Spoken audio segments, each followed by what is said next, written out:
കാനഡയെ ഒരു വലിയ പ്രതിസന്ധിയിലോട്ട് തള്ളിവിടാൻ സാധ്യതയുള്ള ഒരു പുതിയ വാർത്തയാണ് ഇപ്പോൾ വെളിവരുന്നത്. ഏതാണ്ട് 2024 മുതൽ 2026 ഈ സമയം വരെ ഏതാണ്ട് 1 ലക്ഷത്തിലധികം ഹൈ പ്രൊഫഷണൽ ആളുകൾ ഈ കാനഡ വിട്ടുകഴിഞ്ഞു. അതിലെല്ലാം തന്നെ ചെറുപ്പക്കാരായിട്ടുള്ള ആളുകളാണ്.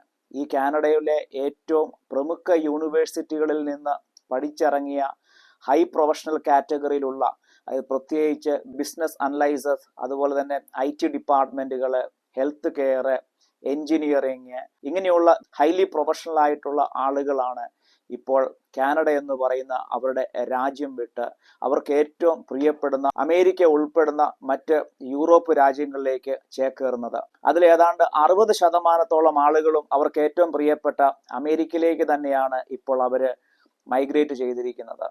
അതിൻ്റെ ഏറ്റവും പ്രധാനപ്പെട്ട കാരണങ്ങൾ എന്ന് പറയുന്നത് വർദ്ധിച്ചു വരുന്നതായിട്ടുള്ള ജീവിത ചെലവുകൾ, അതായത് വീടുകൾക്കൊക്കെയുള്ള ഹൈലി കോസ്റ്റ്, അതുപോലെ തന്നെ ഹൈ ടാക്സ്, അതുപോലെ തന്നെ അവർ പഠിച്ചിറങ്ങുന്നതനുസരിച്ചുള്ള മാന്യമായ ശമ്പളം അവർക്ക് ലഭിക്കുന്നില്ല, ലിമിറ്റഡ് ജോബ് ഓപ്പർച്യൂണിറ്റീസ്, ഇങ്ങനെയുള്ള പല കാരണങ്ങളാൽ ഇവിടുത്തെ ചെറുപ്പക്കാർ ഇപ്പോൾ നെട്ടോട്ടം ഓടുകയാണ്.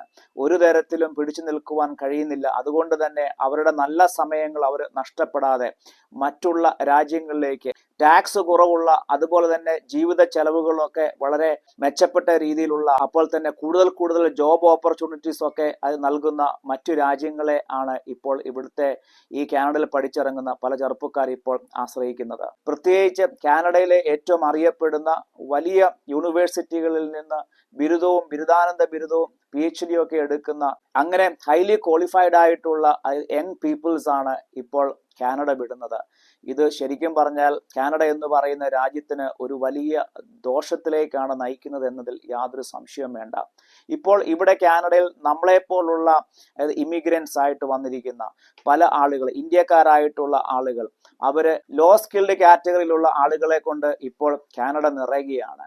അപ്പോൾ തന്നെ നല്ല രീതിയിൽ പഠിക്കാൻ കഴിവുള്ള, ഇവിടെ തന്നെ ജനിച്ചു വളർന്നതായിട്ടുള്ള നമ്മുടെ ഇന്ത്യക്കാർ ഉൾപ്പെടുന്ന പല ചെറുപ്പക്കാരായിട്ടുള്ള ആളുകളും ഇപ്പോൾ കാനഡയിൽ നിൽക്കാൻ അവർക്ക് യാതൊരു താല്പര്യവും അവർ കാണിക്കുന്നില്ല. പ്രത്യേകിച്ച് ടൊറന്റോ, വാങ്കൂർ പോലുള്ള വലിയ വലിയ സിറ്റികളിൽ നമുക്കറിയാം ലക്ഷക്കണക്കിന് ആളുകളാണ് ഓരോ പ്രതിവർഷവും ഇവിടുത്തെ പ്രമുഖ യൂണിവേഴ്സിറ്റികളിൽ നിന്ന് ബിരുദവും ബിരുദാനന്ത ബിരുദവും ഒക്കെ എടുത്ത് ഇറങ്ങുന്നത്. എന്നാൽ അവർ പഠിച്ചിറങ്ങുമ്പോൾ അവർക്കിവിടെ യാതൊരു തരത്തിലുള്ള മാന്യതകളും അവർക്ക് ലഭിക്കുന്നില്ല. അവർക്ക് അതനുസരിച്ചുള്ള ഒരു ഹൈ സാലറിയാണ് അവർ എക്സ്പെക്ട് ചെയ്യുന്നെങ്കിൽ ഇവിടുത്തെ വലിയ വലിയ കമ്പനികളൊന്നും അവർക്കിപ്പോൾ ഓഫർ ചെയ്യുന്നില്ല. ഇവിടെയുള്ള പല മുന്തിയ കമ്പനികളും ഇപ്പോൾ അടച്ചുപൂട്ടുന്ന അവസ്ഥയാണ്. പല മുന്തിയ കമ്പനികളും ഇപ്പോൾ വലിയ കൂട്ടത്തോടെ ലേ ഓഫ് ഉൾപ്പെടെയുള്ള കാര്യങ്ങളിലേക്ക് കടന്നിരിക്കുകയാണ്. അങ്ങനെ ഓരോ വർഷവും ഈ രാജ്യത്ത് നിന്ന് പഠിച്ചിറങ്ങുന്ന ഹൈലി പ്രൊഫഷണൽ ആയിട്ടുള്ള കുട്ടികൾ, ഹൈലി പ്രൊഫഷണൽ ആയിട്ടുള്ള ആളുകൾ ഇപ്പോൾ എന്തിനു വേണ്ടിയാണ് ഈ രാജ്യത്ത് നിൽക്കണമെന്നുള്ള ആ ഒരു വലിയ ചോദ്യമാണ്. ഓസ്ട്രേലിയ ഉൾപ്പെടുന്ന പല യൂറോപ്പ് രാജ്യങ്ങളിലേക്കും അതുപോലെ തന്നെ അമേരിക്കയുമാണ് അവർക്ക് ഏറ്റവും പ്രിയമായിരിക്കുന്ന രാജ്യങ്ങളെന്ന് വേണം നമുക്ക് മനസ്സിലാക്കാനായിട്ട്. രാജ്യത്തിന്റെ ചരിത്രത്തിൽ കഴിഞ്ഞ ഒരു 50 വർഷത്തിന്റെ ഇടയിൽ ആദ്യമായിട്ടാണ് ഇത്രയും അധികം ചെറുപ്പക്കാർ ഈ രാജ്യം വിട്ട് മറ്റു രാജ്യങ്ങളിലേക്ക് അവരുടെ നല്ല ഒരു ഭാവിയെ കണ്ടുകൊണ്ട് മൈഗ്രേറ്റ് ചെയ്യുന്നതെന്നാണ് ഇപ്പോൾ അവർ ചൂണ്ടിക്കാണിക്കുന്നത്. എന്തായാലും ഇങ്ങനെയൊക്കെയുള്ള അപ്ഡേറ്റുകൾ ഇപ്പോൾ വെളിവരുമ്പോൾ കനേഡിയൻ സർക്കാർ ഇങ്ങനെയുള്ള കാര്യങ്ങളെ പിടിച്ചു നിർത്താൻ എന്താണ് അവർ മുന്നോട്ട് വെക്കുന്നത് എന്നത് വലിയ ഒരു ചോദ്യം തന്നെയാണ്.